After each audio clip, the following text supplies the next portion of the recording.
ต้องการอยากให้เขารับใช้พระเจ้าร่วมกันเพราะว่าเขาเป็นคนงานของพระเจ้าและรวมกันก็เป็นอันหนึ่งในการรับใช้พระเจ้าแต่เป็นการรับใช้พระเจ้าเพราะพระเจ้าเราจะต้องคนเรื่องการทำตรงนี้แต่เราเป็นคน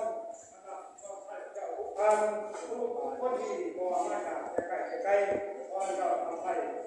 อยากขอให้เราทั้งแต่พวกเขาทุกคนได้รับการรวมกันก็ตัวมันคงจะมาแน่นอนในปีเก่าอาเมนขอบคุณนะครับขอบคุณทุกคนด้วย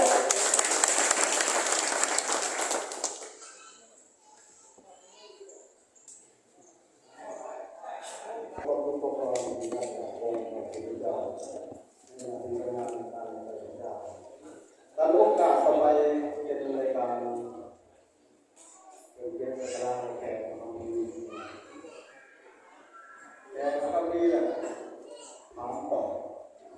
ดังนั้นในโอกาสต่อไปในกรรมการนำในการนี้มีหนึ่งทางเพราะว่าเป็นรวมกันงานจากชาวสุพรรณผู้ที่สองคุณทองผู้เป็นใส่วงตอนโอกาสมีเวลาให้3 นาทีเนาะเพราะว่าเวลามันกินไปเพราะว่าเขาเชิญทำก็โอเคทำดีทำก่อนทำแล้วก็ต่อเคยเนาะอัน2 ท้ายเนาะท้ายได้4ต่อไป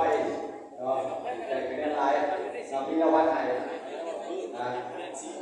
ตั้งคำว่าที่1เดี๋ยวก็เนาะดีต้อนรับเนาะ4 ก็ถาม39เอาเสมอ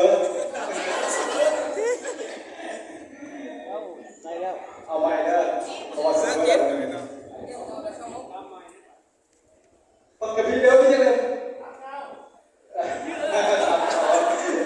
เดี๋ยวได้เสมอได้ตอนนี้เนาะเป็นเสมอเลยเนาะปักกระบี่ไปไม่ใช่เลย7 เล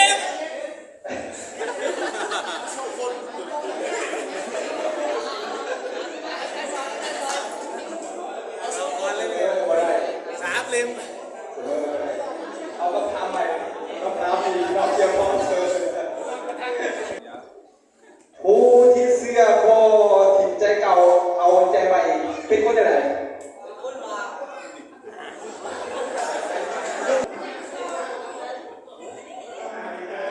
จากเขามาจากไหนนะเขาสามารถที่จะอยู่เนี่ยนะครับโอเคดีก็ผู้ถิ่นใจเก่าเยี่ยมแท้เป็นคนไหนเป็นคนที่เสื้ออะไรบ้างใจประจับไม่เอาเสื้อคิดเอาตกทวนเป็นคนที่เกิดใหม่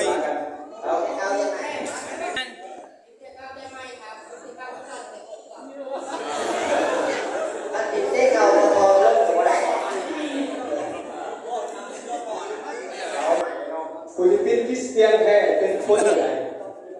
เป็นคนที่เป็นใจเก่าเอาใจใหม่นะครับบัพติศมาในนามพระบิดาพระพุทธพระวิญญาณบริสุทธิ์โอเคคือต่อมีแต่ข้อขอมีอยู่3 ข้อโอเคนะจากพระองค์ก่อนแล้วก็จะทำพระองค์ก่อนและพระองค์จะทรงเกิดสิ่งทั้งปวงโอเคนะคือว่าเรื่องสำคัญ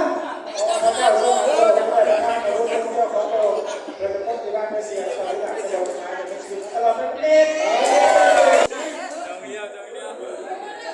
เอาเสียบอยผู้เก่าเติม